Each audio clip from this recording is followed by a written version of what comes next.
వరంగల్ జిల్లా చెన్నారావుపేట మండలంలో తీవ్ర ఉద్రిక్తత నెలకొంది. హైదరాబాద్ కూకట్పల్లి కైతలాపూర్లో ఆత్మహత్య చేసుకున్న స్రవంతి పిల్లల మృతదేహాలు స్వగ్రామం బోడ మాణిక్యం తండాకు చేరుకున్నాయి. అంబులెన్స్లో డెడ్ బాడీలు చేరుకోగానే కుటుంబ సభ్యులు బంధువులు కన్నీరు మున్నీరుగా విలపించారు. మృతదేహాలను భర్త ప్రవీణ్ ఇంటి ముందే ఖననం చేసేందుకు ప్రయత్నించగా పోలీసులు అడ్డుకున్నారు. పోలీసుల కళ్లలో కారం కొట్టి ఇద్దరు పిల్లల మృతదేహాలను భర్త ఇంటి ముందే ఖననం చేశారు. స్రవంతి మృతదేహాన్ని పక్కనున్న పొలంలో దహనం చేశారు. ప్రవీణ్ రెండో పెళ్లి చేసుకున్న మహిళ ఇంటి వద్ద బందోబస్తు ఏర్పాటు చేశారు.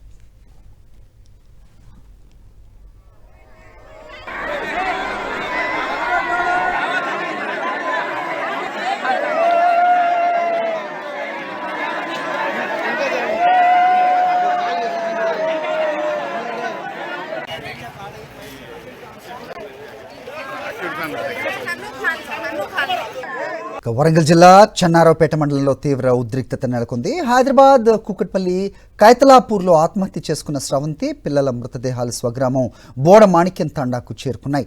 అంబులెన్స్లో డెడ్ బాడీలు చేరుకోగానే కుటుంబ సభ్యులు బంధువులు కన్నీరు మున్నీరుగా విలపించారు. మృతదేహాలను భర్త ప్రవీణ్ ఇంటి ముందే ఖననం చేసేందుకు ప్రయత్నించగా పోలీసులు అడ్డుకున్నారు. పోలీసుల కళ్లలో కారం కొట్టి ఇద్దరు పిల్లల మృతదేహాలను భర్త ఇంటి ముందే ఖననం చేశారు. స్రవంతి మృతదేహాన్ని పక్కనున్న పొలంలో దహనం చేశారు. ప్రవీణ్ రెండో పెళ్లి చేసుకున్న మహిళ ఇంటి వద్ద బందోబస్తు ఏర్పాటు చేశారు.